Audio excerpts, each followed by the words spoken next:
तभी इन दोनों में भयंकर लड़ाई हो जाती है। मुझे ये लड़की हर हाल में खानी है। वे उस लड़की को पकड़कर घसीटते हुए वहाँ से ले जाने लगती है। इतने में इच्छाधारी नागिन वहाँ पहुँच जाती है। इच्छाधारी नागिन अपनी शक्तियों के प्रहार से लालची चुड़ैल को अधमरा कर देती है।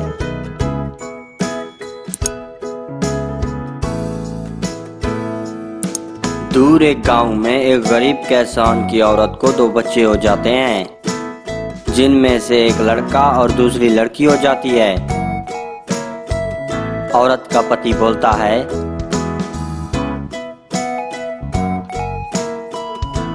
लड़का तो ठीक है, मुझे कमा कर भी देगा और ध्यान भी रखेगा, लेकिन लड़की का क्या करूं? इस पे तो सिर्फ खर्चा ही होगा। इसे पालना और इसकी शादी ब्याह इन सब में बहुत खर्चा होगा, क्योंकि लड़कियां पराया धन होती हैं ना। ऐसा कहकर वे व्यक्ति लड़की को उठाता है और उसे एक खंडर घर के पास ले जाता है। लड़की को वहां रखकर भगवान से कहता है, भगवान जी, अब आप ही इसकी देखभाल करना। ऐसा कहकर वे व्यक्ति वहां से चला जाता है।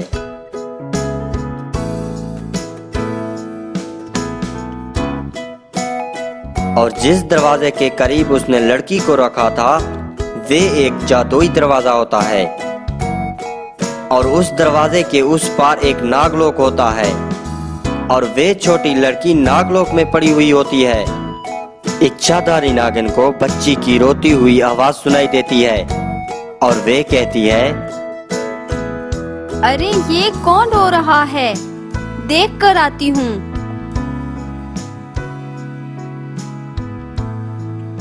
वे बच्चे के पास जाती है, बच्चे को उठाती है और बोलती है, ये तो किसी इंसान की लड़की लगती है। ये इंसान भी अपने स्वार्थ की चीजें रखते हैं, बाकी चीजें फेंक देते हैं, जैसे इस लड़की को फेंक दिया।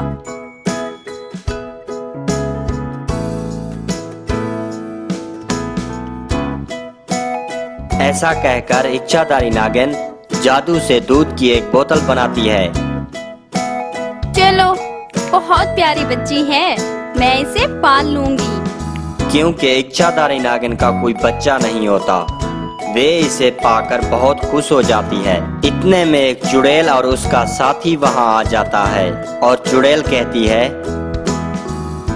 कितनी प्यारी और सेहतमंद बच्ची है, इसे तो मैं जरूर खाऊंगी और फिर से जवान हो जाऊंगी।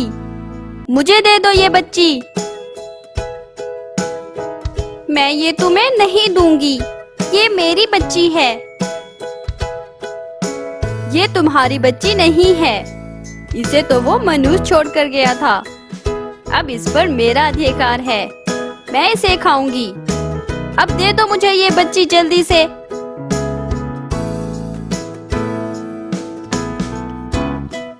तभी इन दोनों में भयंकर लड़ाई हो जाती है और नागिन उसे वहां से भगा देती है और नागिन कहती है,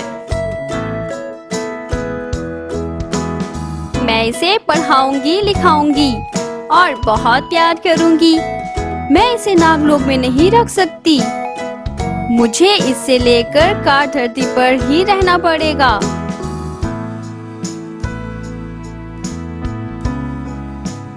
वे लालची चुड़ैल उसके पीछे पीछे चली जाती है।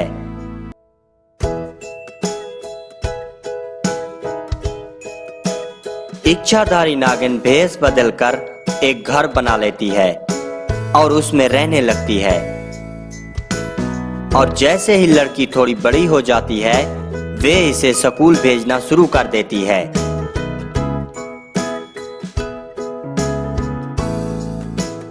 वहीं दूसरी तरफ वे स्वार्थी आदमी जिसने लड़की को फेंक दिया था, वे खेती कर रहा होता है और कहता है, हे भगवान जी, ये आपकी कैसी लीला है। इतने सालों से मैं यहाँ पे खेती कर रहा हूँ, लेकिन यहाँ पर अनाज का एक दाना भी नहीं होगा और मेरा बेटा भी खेती में मेरी मदद नहीं करता। मैंने अपनी बेटी को फेंक कर गलती कर दी है।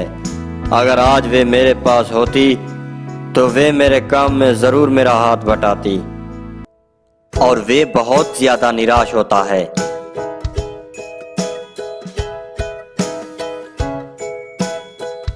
वहीं दूसरी तरफ देखते ही देखते लड़की बड़ी हो जाती है और गांव में सबसे ज्यादा नंबर उसी के आते हैं। गांव में सिर्फ उसी की ही चर्चा होती है। गांव वाले कहते हैं, अरे वाह, देखो इस लड़की ने इतने ज्यादा नंबर लाकर हमारे गांव का तो नाम ही रोशन कर दिया। अखबारों में, टीवी में इसकी तस्वीरें और हमारे गांव की तस्वीरें ही दिखाई जा रही हैं। सभी इसकी बहुत तारीफ कर रहे हैं। फिर एक दिन वे स्कूल जा रही थी। चुड़ैल इसे देखती है और कहती है, मुझे ये लड़की हर हाल में खानी है और मुझे जल्द जवान होना है। कैसे भी करके इन माँ बेटी को अलग करना होगा। वे चुड़ैल मौका पाकर और भेष बदलकर लड़की के पास जाती है और उसे सारी बात बता देती है कि उसके असली माँ बाप कौन है और इच्छाधारी नागिन उसकी माँ नहीं है।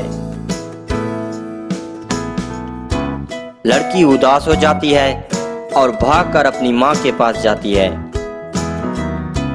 और कहती है, माँ, आपने मुझसे जिंदगी भर झूठ बोला। आप मेरी माँ नहीं हो।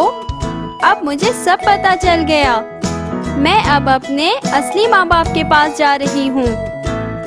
ऐसा कहकर वे अपने असली माँ बाप के पास जाने लगती है।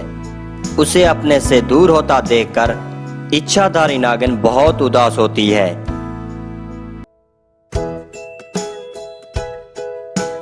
वे लड़की अपने असली घर पहुंचकर देखती है कि इसके माँ बाप बहुत गरीब हैं और इनका एक बेटा भी है जो बिल्कुल भी काम नहीं करता।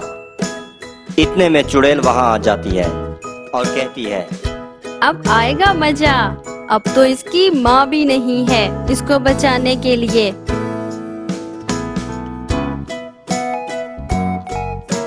इतना बोलते ही चुड़ैल उसे पकड़ने के लिए आगे बढ़ती है और वे उस लड़की को पकड़कर घसीटते हुए वहां से ले जाने लगती है। सभी बचाओ बचाओ चिल्लाने लगते हैं। बचाओ बचाओ, कोई इस चुड़ैल से इस लड़की को बचाओ, कोई तो मदद करो। इतने में इच्छाधारी नागिन वहां पहुंच जाती है। इच्छाधारी नागिन और लालची चुड़ैल में भयंकर लड़ाई हो जाती है। इच्छाधारी नागिन अपनी शक्तियों के प्रहार से लालची चुड़ैल को अधमरा कर देती है और जैसे ही चुड़ैल मरने वाली होती है वे लड़की से कहती है, बेटी, इन्होंने तो तुम्हें मरने के लिए छोड़ दिया था। अगर तुम्हारी माँ वहाँ न आती तो तुम मर जाती। तुम्हें पढ़ाया लिखाया, पाला पोसा और तुम्हें कामयाब तुम्हारी माँ ने ही बनाया। आज तुम जो भी हो तुम्हारी माँ की वजह से हो और सही मायने में यही तुम्हारी असली माँ है। तुम्हें इसी के साथ रहना चाहिए। ऐसा कहते ही चुड़ैल मर जाती है और बेटी अपने माँ बाप से कहती है, आप लोगों को जब पालना ही नहीं था तो मुझे पैदा क्यों किया? आपने मुझे पैदा करके फेंक दिया। आपको तो भगवान भी माफ नहीं करेगा। ये कहकर वे इच्छाधारी माँ के साथ चली जाती है। उसके असली माँ बाप रोने लग जाते हैं और उन्हें अपने किए पर बहुत पछतावा होता है।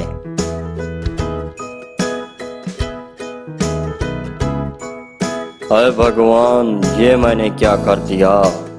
तो प्यारे दोस्तों, इस कहानी से हमें ये शिक्षा मिलती है, जैसे उस स्वार्थी व्यक्ति ने अपने स्वार्थ के लिए लड़के को रख लिया और लड़की को मरने के लिए खंडर में छोड़ दिया, हमें वैसा नहीं करना चाहिए। ऐसे स्वार्थी लोगों की वजह से ही आज हमारा देश और हमारे सारे स्कूल बेटी बचाओ और बेटी पढ़ाओ जैसे नारे लेकर आगे बढ़ रहे हैं। ऐसी ही और मजेदार कहानियाँ देखने के लिए आप हमारे इस चैनल को सब्सक्राइब कर सकते हैं। आपको ये कहानी कैसी लगी कमेंट में जरूर बताएं। वीडियो पूरी देखने के लिए आपका बहुत बहुत धन्यवाद।